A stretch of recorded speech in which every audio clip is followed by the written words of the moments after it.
We're going to bring back our special guest, Melanie Collette. So, Melanie, we've had Venezuelans, I mean, just as I mentioned earlier, they have fled. I remember I was in Peru back in 18, and there were so many Venezuelans that has escaped from Venezuela to Peru, hundreds of thousands, because the economy was collapsing, Maduro, and just... So now you've got so many Venezuelans in the United States and other countries. This is going to have a huge effect.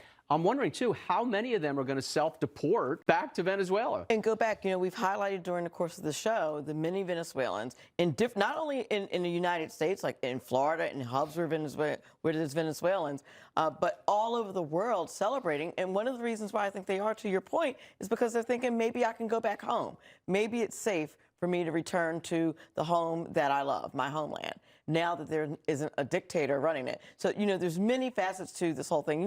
Maduro had a $15 million bounty on his head. Yeah. He's accused, that indictment is very detailed, and he's accused of some terrible stuff, not the least of which is being a dictator and stealing from his own people. And stealing an election. Yes, well, yeah. Right. Which is why he's not the legitimate, at least recognized leader of Venezuela. So we had, obviously the politics is going to play into this as well. It always does, no matter what happens. The left is starting to come out, as it has been, condemning the president and his actions and seeing this as a military strike and not what it is, a law enforcement action to go get somebody who's already been indicted by our citizens in our courts. So I'm wondering how this is going to play out over the next week. You had Mamdani, the mayor of New York, condemn the action. Like, who cares? Well, right. I saw that. You're too. Probably busy screwing up New York City already. Exactly. I'm surprised Hakeem Jeffries hasn't heard from him yet today. He probably doesn't know what to say. But this is very predictable reaction from the left. I don't think they've even looked into it. As soon as Trump did something, they're going to absolutely freak out and talk about how wrong it is. They're probably going to attempt to impeach him again over this. But you're right. This is definitely a legal action. This is somebody who was indicted. The indictment is very detailed. And, they're not talking about any type of long-term regime change.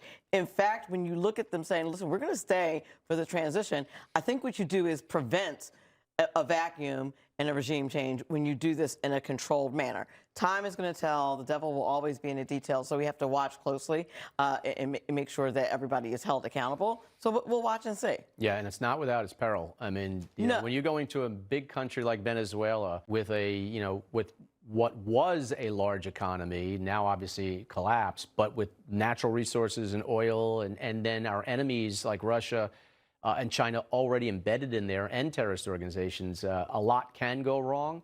So we'll see how this plays out and what their plans are. I'm sure they're going to make those known over the next several days. They certainly owe that to the American people if we're going to run or administer Venezuela.